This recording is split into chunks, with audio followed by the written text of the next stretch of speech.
Indikator Politik Indonesia memprediksi bahwa perolehan suara calon presiden dan wakil presiden nomor urut 2 berada di angka 54%. Kan pertanyaan ini paling sering dipertanyakan sekarang, 1 atau 2 putaran gitu. Kemungkinan besar berarti 1 putaran dong. Dan hasilnya Bapak sekalian, Pak Prabowo Gibran 51,8%.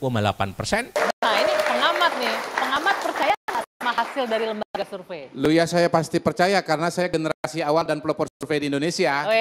Saya telah bersumpah untuk memberi jiwa dan raga saya untuk bangsa dan rakyat Indonesia. Ini adalah beberapa lembaga survei yang kredibel di Indonesia sudah merilis survei beberapa hari ini, Pak. Ada yang 2 Februari, ada yang 9 Februari, dan ada yang hari ini 10 Februari.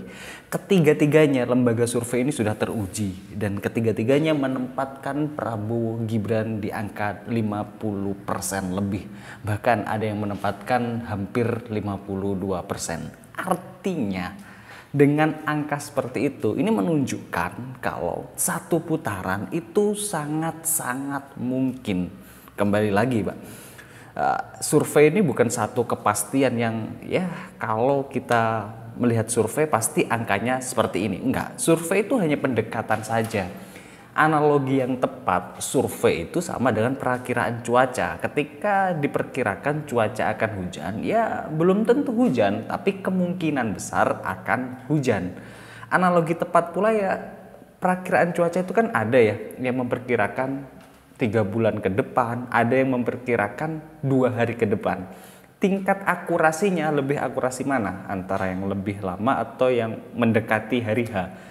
Jawabannya tentu yang mendekati hari H. Artinya survei-survei yang dilakukan beberapa hari sebelum pemilu ini menurut saya adalah, ya bukan menurut saya, secara ilmiah adalah survei yang paling akurat.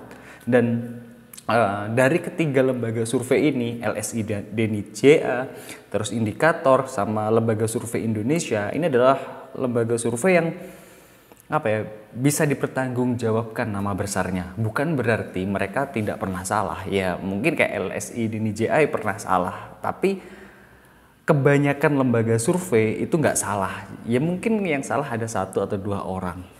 Namun pertanyaannya gini, Pak, biasanya orang yang tidak diuntungkan oleh lembaga survei ya cenderung tidak akan mempercayai lembaga survei. Ya salah satunya seperti Mas Anies lah, dia hari ini kurang percaya dengan lembaga survei. Survei dari LSI DNIJA kemarin menyatakan bahwa pasangan Amin ini persentase surveinya tuh ada di ranking ketiga.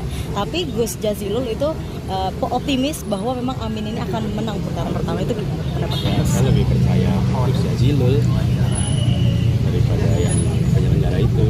Mas Anies di sini mengatakan lebih percaya pada Gus Jazilul, itu sah-sah saja. Kayak Mas Ganjar yang hanya mempercayai survei Roy Morgan, ya sah-sah aja. Tapi Pak, kalau ada 90 lembaga survei, terus yang beda sendiri itu 2, sedangkan yang 88 itu sama, ya secara matematis kita harus lebih condong percaya kepada mayoritas survei, atau kalau bahasanya siapa pengamat politik dari Surabaya Utara itu siapa? Itu kan jumhurul survei, nggak salah. Ya teman-teman harus ingat juga, Mas Anies dan Mas Ganjar dipilih oleh partainya masing-masing itu karena survei, Pak.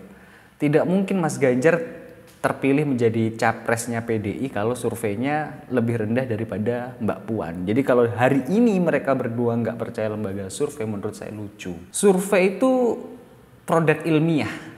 Jadi ketika kita nggak setuju dengan produk ilmiah itu atau dengan hasil survei itu, bagaimana cara melawannya? Melakukan survei ulang dengan lembaga yang kita percayai. Jadi ketika misalkan ada 2 lembaga survei yang surveinya berbeda, disitulah kita perdebatannya secara ilmiah. Survei dilawan dengan survei, Pak, bukan survei dilawan dengan polling, karena metode ilmiahnya itu sudah jauh, Pak. Saya ingin nge-react satu channel YouTube punya bapak-bapak ini, namanya Ranil Sim Kajinar. Jadi sebelum saya react, saya kasih pandangan dulu ya. Bapak ini itu nggak percaya dengan kebanyakan lembaga survei seperti LSI Deni JA, seperti Indikator, dan lembaga-lembaga survei yang menguntungkan paslon 02 karena kecenderungan Bapak Ranil Simkajiner ini ke Mas Anies. Jadi pokoknya dia nggak percaya lah. Jadi dia itu mengistilahkan lembaga survei yang memberikan suara besar kepada paslon 02 itu dibilang lembaga survei omon-omon. Pokoknya dia itu nggak mau ngelawan dengan hasil survei juga, nggak. Pokoknya dia semangat sekali ingin melaporkan atau mendukung orang yang melaporkan tadi. Nah, beberapa hari ini ada lembaga survei yang yang mengunggulkan Amin. Dan sama pollingnya ILC, Bapak ini semangat sekali. Yang kemarin dia itu nggak percaya, hari ini jadi semangat. Terus yang menurut saya kurang logis, dia membandingkan survei dengan polling. Padahal metode ilmiahnya itu berbeda sekali. Nah, coba kita ngeriak videonya Bapak Ranil Simkajiner ini. Survei-survei akan menaikkan sehingga satu putaran itu sepertinya mungkin. Nah, ini terdeteksi sama saya. Survei omon-omon. Saya bagikan videonya sama kawan-kawan. Saya buktikan bahwa ini adalah survei omon-omon. Cuma ingin menaikkan elektabilitas dari pihak Prabowo Gibran. Dari mana saya menilainya? Nanti kita lihat. Kita lihat dulu surveinya apa itu. Survei omon-omon yang sekarang ini bukan survei Muntadi, tapi survei Lingkaran Survei Indonesia, Deni JA. Ini luar biasa. Baru hari ini tanggal 30 saya lihat uploadnya. Mungkin banyak. Dan ini cukup membahana cara uploadnya. Begitu sepertinya cukup. Teknologinya tinggi, ilmunya tinggi, metodenya canggih. Kan itu yang kita lihat, yang saya perhatikan. Kawan-kawan bisa melihat live streamingnya sampai 1,5 jam di TV-TV omon-omon juga. Nanti kita bongkar. Saya bagikan kepada kawan-kawan. Saya bagikan betul. Ini rekam jejaknya yang terdeteksi sama saya. Bagaimana caranya orang percaya? Ada pepatah kuncinya nanti. Sekali lancung ke ujian, seumur hidup orang tidak percaya. Yang kita ketahui badan survei, lembaga survei itu adalah lembaga yang sangat dipercaya publik. Tapi ini adalah tanggapan dia ketika LSI Deni JA kemarin rilis hasil surveinya yang menempatkan Prabowo Gibran di angka 50,7%. Bapak ini mengatakan kayaknya nggak mungkin deh LSI Deni JA itu bisa dipercaya karena pernah salah, intinya seperti itu. Dia mengatakan LSI Deni JA itu pernah salah. Kira-kira salahnya apa? Ini dia ngejawab nih. Yang dirilis LSI misalnya elektabilitas petahana Basuki Cahayapurnama dan juga Ahok dan juga Jarot maksud kami ini. LSI Deni JA itu pernah salah saat dia ngebuat survei untuk DKI Jakarta di putaran pertama. Karena di DKI Jakarta putaran pertama itu ada anomali, Pak. Yaitu Pak Basuki itu bicara yang dianggap menista agama. Jadi itu anomalinya itu ada itu sebetulnya. Cuma walaupun tidak ada anomali seperti itu, waktu itu banyak lembaga survei memang hasilnya beda-beda banget. Nggak seperti sekarang yang cenderung hampir seragam. Nanti kita lihat dulu ya perbedaan hasil surveinya seperti apa. Tapi kita fokus dulu di Bapak ini. Bapak ini sedang memberikan contoh kalau LSI Deni JA itu pernah salah. Ini buktinya. Coba kita lanjutkan. Merosot, namun terdapat perbedaan margin yang cukup signifikan dari lembaga survei yang satu dengan yang lainnya, terutama terhadap elektabilitas kandidat petahana. Lembaga survei yang telah merilis misalnya adalah LSI atau Lingkaran Survei Indonesia. Hasil survei LSI di bulan Oktober menyebut Ahok dan Jarot masih memimpin. Pasangan Anies Baswedan dan Sandiaga Uno ada di posisi kedua dan selisih 3%. Agus Yudhoyono, Silviana Murni menempati urutan ketiga.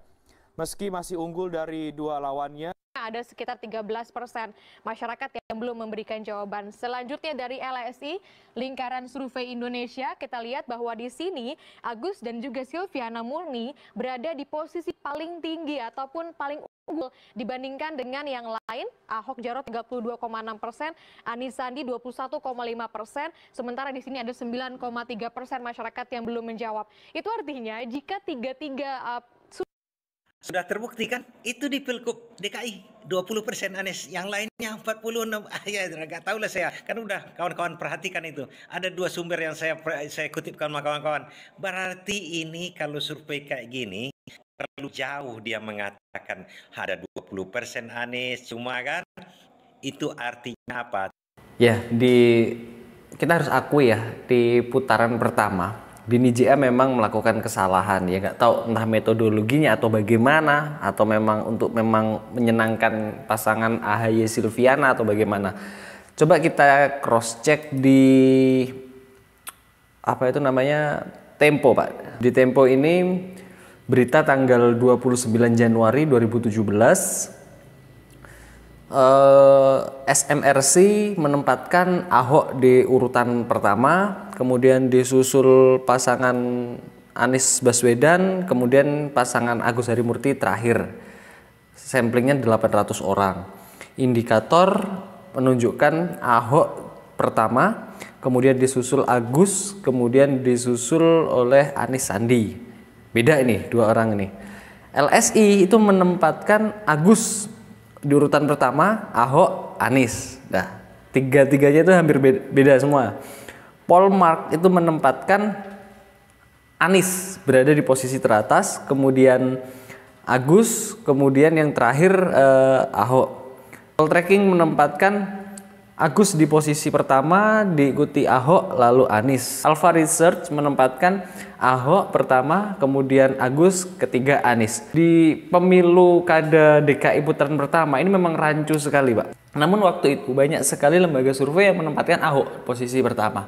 Bagaimana dengan hasilnya? Hasil dari pemilu kada di putaran pertama sendiri, di pemilu kada di putaran pertama, itu memang dimenangkan oleh Ahok, Pak. 42%, kemudian Mas Anies 39% dan Agus di posisi 17%. Jadi Agus tereliminasi. Nggak tahu saya, banyak sekali lembaga survei memang yang salah di putaran pertama itu karena apa saya masih belum tahu. Cuma ketika di putaran kedua itu mayoritas lembaga survei kayak ini, Pak, hampir seragam. Hampir kebanyakan lembaga survei itu memenangkan Mas Anies memang. Seperti LSI Deni JA itu. Itu yang di putaran kedua itu sudah memenangkan Mas Anies. Jadi dia udah kembali lagi ke track yang benar lagi. Kemudian Sinergi Data Indonesia memenangkan Mas Anies, MRC memenangkan Mas Anies, Median memenangkan Mas Anies, Indikator Politik memenangkan Mas Anies, Polmark menangkan Mas Anies, dan Carta Politika doang yang memenangkan Ahok Jarot. Dan faktanya memang di putaran kedua itu selisihnya juga nggak jauh. Sebetulnya potensi kemenangan Ahok itu besar asalkan dia nggak melakukan blunder, ya karena blunder kesleo bicara membuat elektabilitasnya jauh. Jadi memang di putaran pertama itu banyak yang salah, tapi di putaran kedua itu sama seperti pemilu sekarang, hampir rata-rata menempatkan Mas Anies di urutan pertama dan Ahok yang di urutan kedua, hanya Carta Politika saja. Kita lanjut lagi, bagaimana dengan si bapak ini? Bapak ini kan nggak percaya nih sama survei, disuruh survei dibalas dengan survei, bapak ini nggak mau, katanya penggiringan publik lah.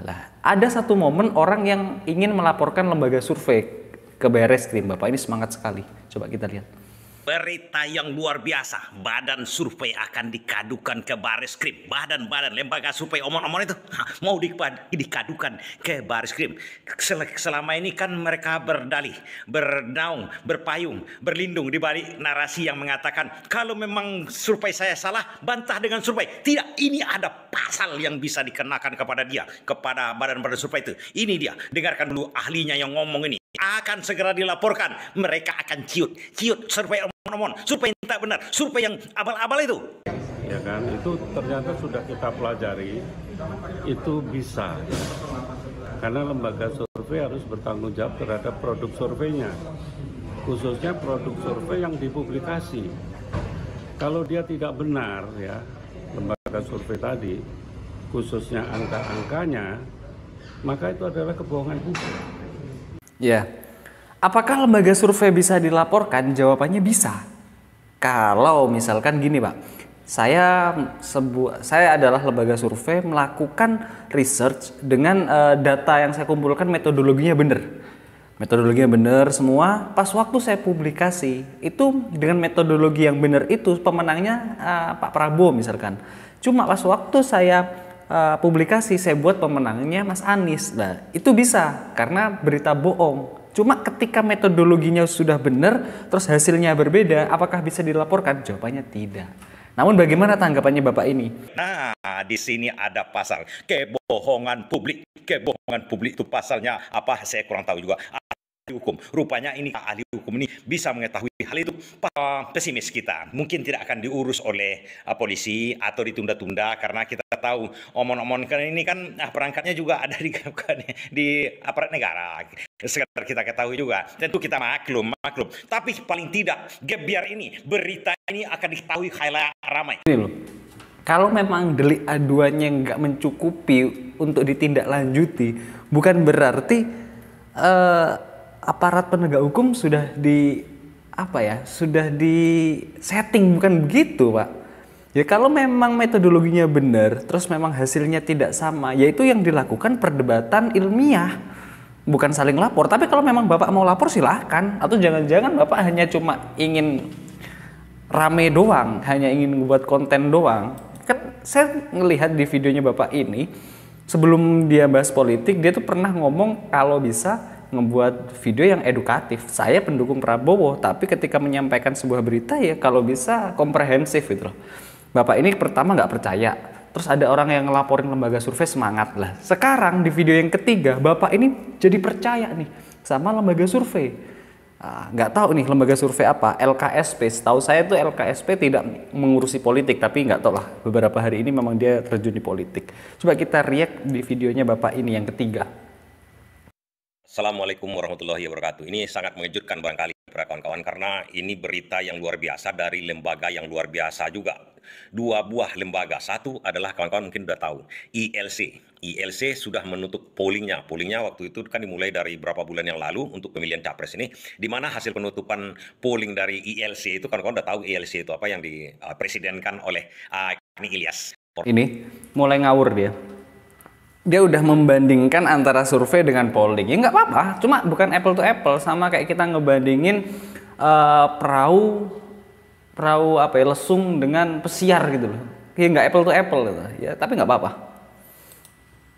Kita lanjutin aja. Awak Padang itu, Datuk atau penghulu dari Padang itu, dia sudah menutup hasil pollingnya. Yang mengejutkan itu adalah Anies Baswedan yang paling tinggi polling untuk capres sekarang ini, atau tingkat elektabilitas Anies Baswedan yang paling tinggi. Nah, ini ada lagi yang luar biasa yang akan saya bagikan kepada kawan-kawan, di mana sebuah lembaga survei yang bukan omong-omongan, bukan lembaga survei yang kaleng-kaleng, yang bisa melaksanakan survei tiap hari, tiap menit, tiap detik, yang hanya propagandis, yang bombastis saja, diwawancarai televisi tiap detik. Ini bukan, karena lembaga survei ini bergerak di berbagai bidang dan dipergunakan. Artinya lembaga survei ini sering dimanfaatkan oleh lembaga-lembaga atau perorangan untuk mensurvei-survei. Contohnya untuk analisa dampak lingkungan, untuk proyek-proyek, mereka lah yang dipergunakan selama ini. Dan selama ini dia tidak bergerak atau kurang bergerak dalam bidang perpolitikan, tapi karena adanya heboh masalah satu periode dan dua periode itu, mereka melakukan riset juga. Namanya riset itu ke lapangan, bukannya seperti yang omon-omon, hanya berdasarkan kata kawannya sekian, kata ini sekian, dibuatnya ke konklusi begitu. Tidak. Dia sudah melakukan penggiringan publik lagi. Dia bilang kalau lembaga survei yang ini melakukan risetnya hanya katanya. Coba kalau Bapak itu memang mau mengebaca survei, saya ngebaca kok survei, entah dari yang kayak misalkan yang ninggiin Mas Ganjar itu Roy Morgan, terus yang ninggiin Mas Anies itu kita baca, kita harus lengkap bacanya, bagaimana metodologi pengumpulan datanya, samplingnya bagaimana, kita harus lengkap. Nggak boleh kayak Bapak ini menuduh katanya. Kalau Bapak ini menuduh katanya dibalik, kasihan dia yang malah keserang ini penyebaran berita bohong, penyebaran hoax. Bapak ini bisa kena UU ITE. Tapi nggak apa-apa, kita lanjutkan aja.